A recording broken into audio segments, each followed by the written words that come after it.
வணக்கம் நண்பர்களே. இன்று நாம் பார்க்க போவது புத்திசாலி காகம் கதை. அது ஒரு வெயில் காலம். தாகம் கொண்ட காகம் ஒன்று தண்ணீர் தேடி அலைந்தது. சிறிய குளம் குட்டைகள் எல்லாம் ஏற்கனவே வற்றி போயிருந்தன.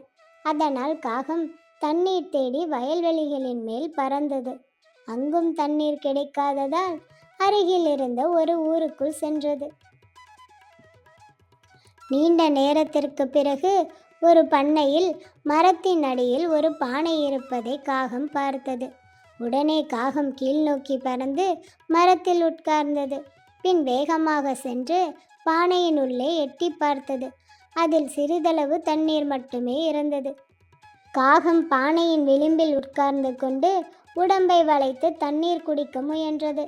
தண்ணீரை காகத்தால் எட்ட முடியவில்லை. பின் பானையை தள்ளி சாய்க்க முயன்றது காகம்.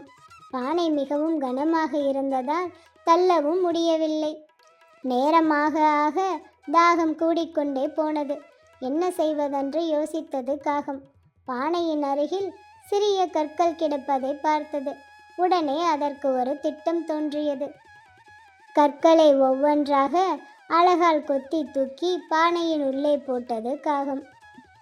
கற்கள் பானையில் இருந்த தண்ணீருக்கு அடியில் சென்றன.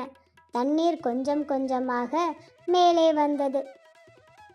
சீக்கிரமாகவே தண்ணீர் காகம் குடிக்கும் அளவுக்கு மேலே வந்தது. தன் தாகம் தீர காகம் தண்ணீர் குடித்தது. மகிழ்ச்சியுடன் அங்கிருந்து பறந்து சென்றது.